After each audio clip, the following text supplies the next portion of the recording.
Shu ma'lumotlarni 5 yil oldin bilganimda hammasi boshqacha bo'lgan bo'lardi. Assalomu alaykum, men ismim Alisher, SMMda 5 yildan oshiq tajribaga egaman. Shu vaqt ichida meni $1000 oyligiga olib chiqqan 5 ta insightlarim haqida gapirib bermoqchiman. Va bu sizlarga men qilgan xatolarni qilmasdan 5 yil emas, undan tezroq bu natijaga chiqishga yordam beradi.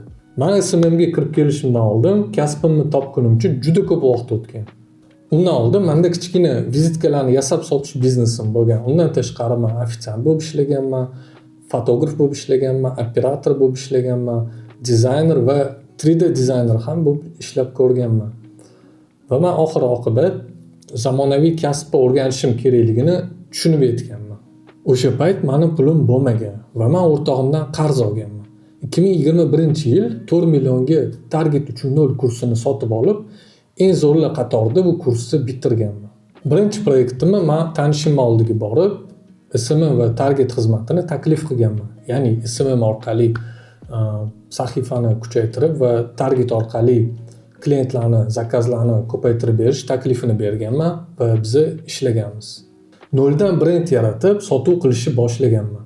Targetga 2 oyda $50 sarflab 1000 ta obunachi va 100 ga yaqin sotuvlarni amalga oshirib berganman. SMMda menga $1000 oyligiga chiqishimga yordam bergan birinchi narsa bu mijozga yondashishlik, ya'ni ruschada klient orientirovanность. Bu narsa menga sotuvlarimni oshirishdi. Ya'ni birinchi proyektimda 2 oyda 100 ta sotuv qilishga va lidlarni 2 barobar arzon qilib berishga menga yordam bergan.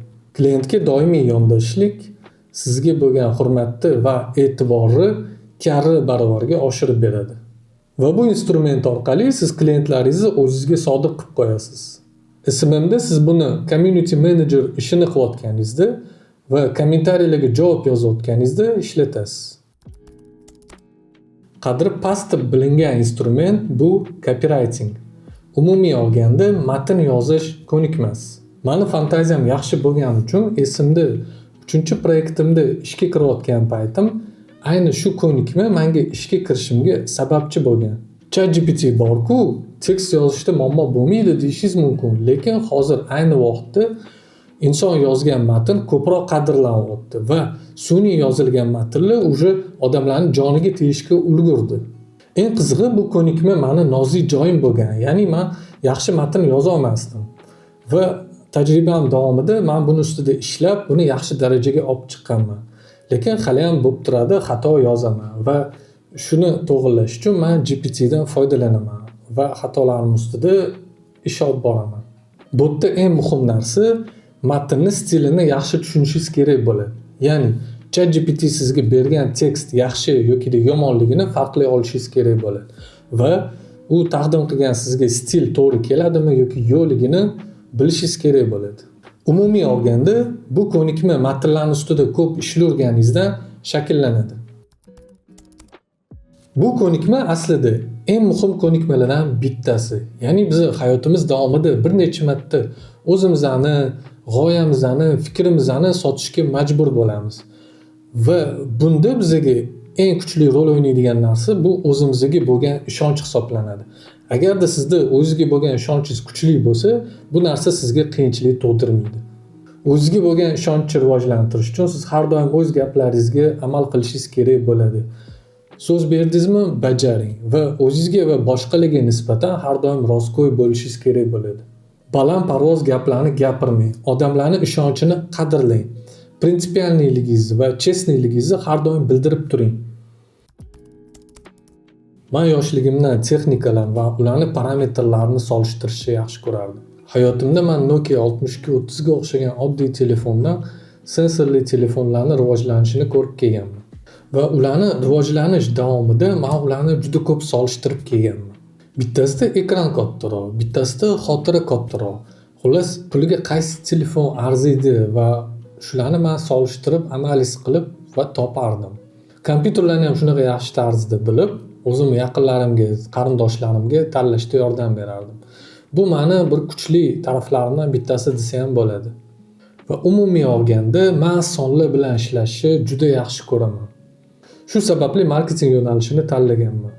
O'zingiz o'ylang, agarda marketingda sonlar bo'lmaganda, siz natijaga ta'sir ko'rsata olmasdingiz. Nimaiki muammo qattaligini bilmasdingiz. SMMda kuchli marketolog bo'lish uchun konversiyalarni har doim hisobini olib yurishingiz kerak bo'ladi va har doim konversiyani ko'rsatkichlarini yaxshilashga, rivojlantirishga intilishingiz kerak bo'ladi. Va so'nggi instrument bu chiroyli videoga olishni bilish.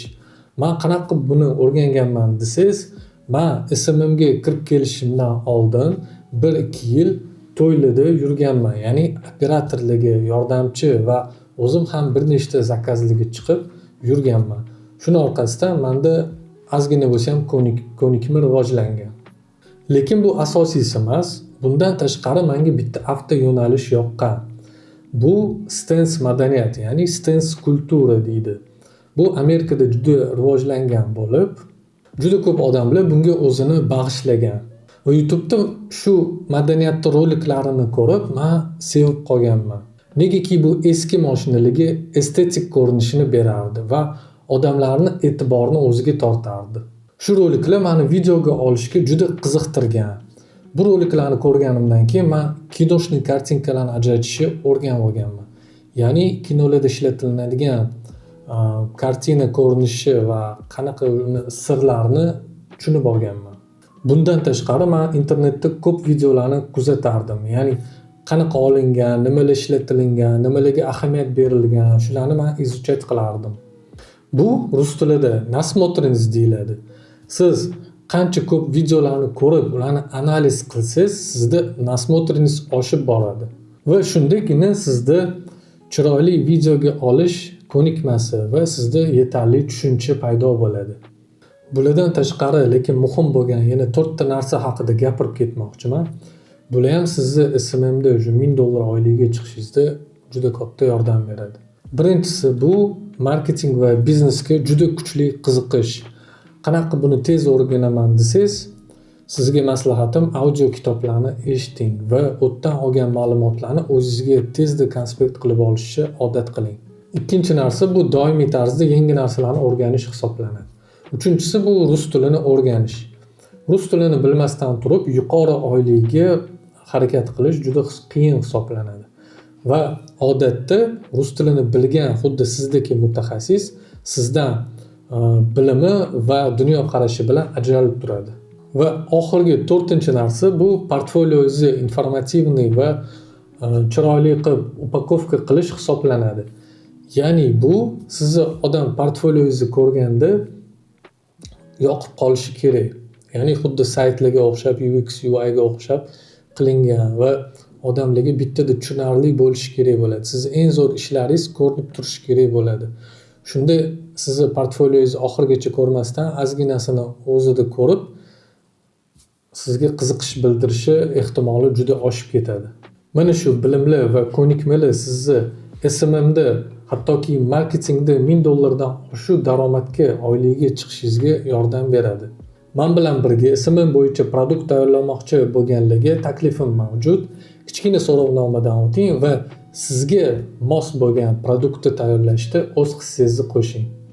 So'rovnomani o'tgan insonga men professionalniy, ya'ni sohaviy razbor qilib beraman. U razborda sizga o'sishingiz uchun hozirgi holatingizda nima qilishingiz kerakligi to'g'risida men sizga yo'llanma beraman. So'rovnomani olishingiz uchun pastda Telegramimni qoldirdim. Menga shaxsiydan yozib yuboring va men sizga so'rovnomani tashlab qo'yaman. Hammaga rahmat.